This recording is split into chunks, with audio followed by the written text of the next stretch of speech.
Hello friends, तो चलिए start करते हैं दैत्यवंश का एपिसोड 17। पिछले एपिसोड में हमने देखा था कि हकीम काका भरत को ठीक करने की कोशिश करते हैं। फिर हमें आगे दिखाया जाता है प्रक्रिया पूरी होने के बाद दमन ने दोबारा नवी को अपनी सेवा में बुलाया था।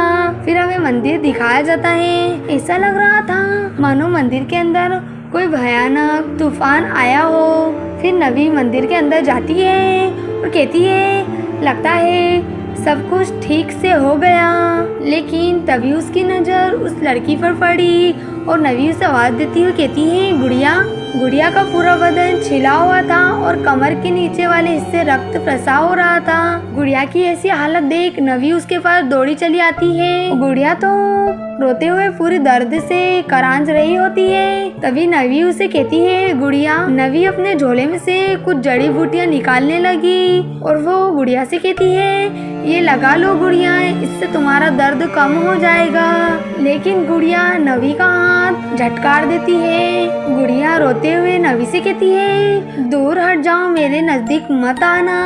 नवी गुड़िया से कहती है पगली, मैं तेरी मदद कर रही हूँ, जो होना था वो तो हो गया ना। अब मैं तेरी देखभाल करूंगी अपनी खुद की बहन की तरह। तेरे अंदर दमन वंशज है, याद रख, तुझे अपने साथ साथ उसका भी ख्याल रखना है। नवी की ये सारी बातें सुन गुड़िया कहती है दमन वंशज उस दरिंदे की संतान को मैं कभी भी इस दुनिया में नहीं आने दूंगी। गुड़िया दोबारा कहती है नहीं आने दूंगी और वो धीरे धीरे बेहोश होने लग जाती है। गुड़िया की ऐसी हालत देख नवी कहती है मुझे इसका ख्याल रखना होगा कि इसकी तबीयत ठीक रहे। इस बार अगर दमन वंशज को कुछ हुआ तो मालिक सब कुछ तहस नहस कर देंगे।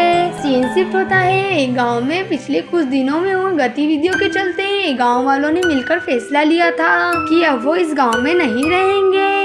धीरे धीरे गांव के लोग गांव को छोड़ के जाने लगे थे। बरसों का बसा हुआ गांव और उनका घर उन्हें छोड़ना पड़ रहा था। एक के बाद एक गांव के लोग गांव छोड़ के जाने लगे थे। लेकिन अभी एक और मुसीबत बिजली की तरह उनके सर पर बरसने वाली थी। सभी गांव के लोग गांव छोड़ के जाने वाले थे। तभी उनके सामने कुछ लोग आ जाते हैं जो उनसे कहते हैं रुक जाओ, हमारे गांव की सीमा से दूर रहो। तुम लोग ये सीमा नहीं लांघ सकते। हम नहीं चाहते तुम्हारा गंदा खून हमारे गांव में प्रवेश करे। फिर हमें भरत का घर दिखाया जाता है। उधर हकीम काका अपने तजुर्बे से भरत को ठीक करने की कोशिश कर रहे थे। वो भरत को उसके घर से बाहर लाकर जड़ी बूटी से ठीक करने की कोशिश कर रहे थे। भरत का जहर का तोड़ निकालने के लिए हकीम चाचा भरत से कहते हैं इस जहर का मारक बनाने में मुझे चाहे कितनी मेहनत करनी पड़े तो मैं करूँगा। हकीम चाचा चाकू लेकर पत्तों पे रखते हैं और कहते हैं ऐसा लग रहा है किसी के सालों के ज्ञान से इतना खतरनाक जहर बनाया है। जहर भी ऐसा जो इंसान को मरने ना दे लेकिन सारे अंगों को स्थिर कर दे। भरत तो जैसे होश में नहीं था। फिर हमें भरत को दिखाया जाता है जो बेहोश पड़ा होता है। तभी हकीम चाचा उस चाकू को आग में गर्म करते हुए कहते हैं बदन चीर कर जहर निकालने के अलावा कोई रास्ता नहीं है। सही वक्त पर जहर को पूरा बदन से निकालना होगा। भरत सब्र करना, इससे बहुत दर्द होगा।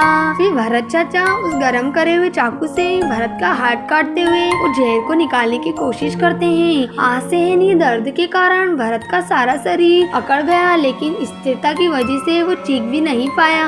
फिर धीरे धीरे करके वो जहर निकलने लगता है जिससे भरत को बहुत दर्द होता है। हकीम चाचा ने जहर तो निकाल दिया था और वो जड़ी बूटी लगाकर कहते हैं जहर तो निकल गया, शायद इन जड़ी बूटियों का भरत पर कोई असर हो जाए। अब इंतजार करने के अलावा हम कुछ नहीं कर सकते। और इसी के साथ हमारे एपिसोड 17 की एंडिंग हो जाती है। आखिर क्या होगा भरत के साथ? क्या वो अपने पैरों पे वापस चल पाएगा या फिर वो ऐसे ही पड़ा रहेगा? क्या नवी गुड़िया के जरिए दमन वंश को फिर से जिंदा कर लेगी? और आगे जानने के लिए देखते रहिए दैत्यवंश।